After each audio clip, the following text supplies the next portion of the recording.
আমি একটা বলি, রাজনীতিতে এখন পলিটিক্স ঢুকে গেছে। আমি অনেক আগে লিখেছিলাম। এবং রাজনীতি এখন ব্যবসায়িক রাজনীতিতে পরিণত হয়েছে। কিভাবে? ব্যবসায়ীরা আগে রাজনীতিবিদদের চাঁদা দিয়ে তাদের হাতে রাখতো। তারা দেখলো যে এত কষ্ট করবো কেন, ভায়া মিডিয়া, ডাইরেক্ট টু ডাইরেক্ট। আমি নিজেই দলের পদ নিয়ে আমি দলের উপরে আধিপত্য কায়েম করবো। সেলিম ভাই, আমি আপনার কাছে আবার আসি। যেটা আমরা বলছিলাম যে একজনের উপরে আরেকজনের যে দায় চাপানো, আমরা দেখেছি এটা অতীতেও, যে আওয়ামী লীগ হলে বিএনপির উপরে, জামাতের উপরে দায় চাপানো। আবার এই যে প্রত্যেক দিন যে ঘটনাগুলো ঘটছে, আমরা আওয়ামী লীগের উপর দায় চাপাচ্ছি। আসলে এভাবে যদি আমরা একজন আরেকজনের উপর দায় চাপাচাপি করতে থাকি, তাহলে আমরা নতুন বাংলাদেশ গড়ার যে স্বপ্নটা, সেটা আমরা কিভাবে পূরণ করব? Very simple, very simple. আমাদেরকে ৭১-এর মুক্তিযুদ্ধের সময় যে স্বপ্ন মানুষ দেখেছিল, আমাকে সেইটাকে আঁকড়ে ধরে সেটাকে পুনরুজ্জীবিত করতে হবে। পুনরুজ্জীবিত কেন বলছি? কেননা এই স্বপ্নটা ধ্বংস করে দেওয়া হয়েছে। এবং কারা দায়ী? অনেকেই দায়ী। স্বাধীনতা বিরোধীরা ষড়যন্ত্র করেছে প্রথম দিন থেকেই। কিন্তু আমি বলবো আওয়ামী লীগ একটা বড় রকম দায় তার উপরে পড়েছে। কারণ আমাদের মুক্তিযুদ্ধের স্বপ্নটাকে সে কমার্শিয়ালাইজ করে এইটাকে তার ক্ষমতাকে চিরস্থায়ী করার একটা ইনস্ট্রুমেন্ট হিসেবে ব্যবহার করেছে। ওর জন্য আমরা জানি আন্তর্জাতিক ইয়েতে আমেরিকা তালেবানদের সৃষ্টি করেছে।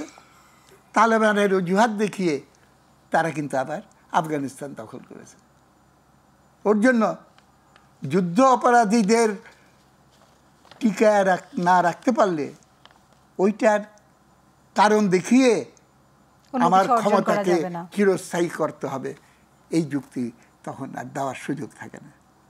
সুতরাং রাজনীতি যখন ফন্দিবাজের জায়গায় চলে যায়, তখন এটা ক্যারাম বোর্ডের মতো হয়ে যায়। স্ট্রাইকার মারবো ডান দিকে, গুটি যাবে বাঁ দিকে, আপনি টেরও পাবেন না। ওর জন্য মানুষের ভিতর অবিশ্বাস, এইগুলো জন্ম নিয়ে খোলামেলা হওয়া উচিত সব কিছু। আমার মনে করি রাজনীতি এখন কমার্শিয়ালাইজড, এটা বাণিজ্যে পরিণত হয়ে গেছে, এইটা প্রদর্শনবাদে পরিণত হয়েছে, এটা ক্রিমিনালাইজড হয়ে গেছে। এই সব কেন হলো?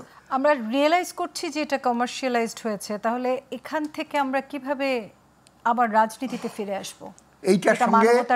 এইটার সঙ্গে অর্থনীতির সম্পর্ককে বিযুক্ত করে, এইটা নীতি নৈতিকতার ভিত্তিতে মুক্তিযুদ্ধের সময় এখানে সালামও উপস্থিত আছে। আমরা হানাদার বাহিনীকে পরাজিত করে ছোট ছোট এলাকাগুলোকে মুক্ত এলাকা হিসেবে প্রতিষ্ঠা করেছিলাম। আমি সাক্ষী দেব, মুক্ত এলাকাগুলোতে কোনো ঘুষ দুর্নীতি হয়নি, মুক্ত এলাকাগুলোতে কোনো চুরি ডাকাতি ছিল না, সেখানে কোনো নারী নির্যাতন হতো না। সেরকম ফুলের বাগানের মতো দেশ গড়ে তুলব, এটা ছিল আমাদের স্বপ্ন। সেটা হচ্ছে কোথায়?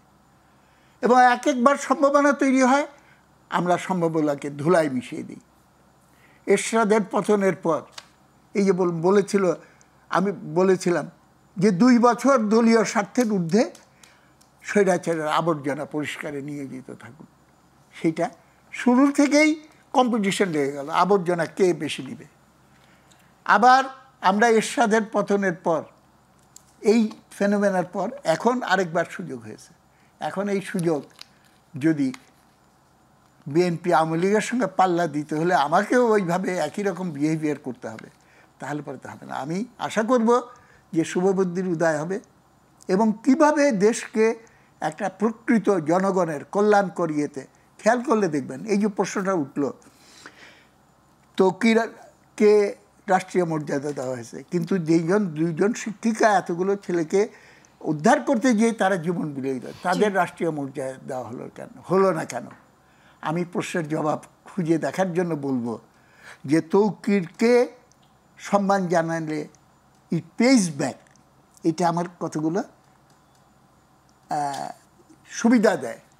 কারণ এটার সঙ্গে সেনাবাহিনী, তার মর্যাদা খুবই কারেক্ট, এটা দেওয়া উচিত।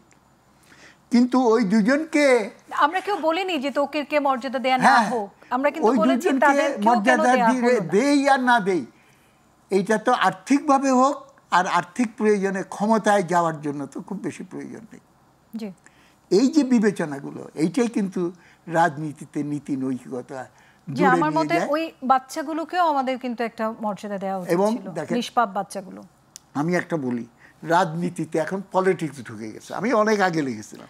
জি। এবং রাজনীতি এখন ব্যবসায়িক রাজনীতিতে পরিণত হয়েছে। কিভাবে? ব্যবসায়ীরা আগে রাজনীতিবিদদের চাঁদা দিয়ে তাদের হাতে রাখতো। জি তারা দেখলো যে এত কষ্ট করবো কেন, ভায়া মিডিয়া, ডাইরেক্ট টু ডাইরেক্ট আমি নিজেই দলের পদ নিয়ে আমি দলের উপরে আধিপত্য কায়েম করব। জি আওয়ামী লীগের ভেতরে দেখেন ব্যবসায়ী কিংবা ব্যুরোক্রেসির জি বড় বড় লোক, আমি একটু তারা সালাম এসে ভাইয়ের একটা কাছ থেকে ঘুরে আসি। নেক্সাস তৈরি করেছিল, that was the power centre.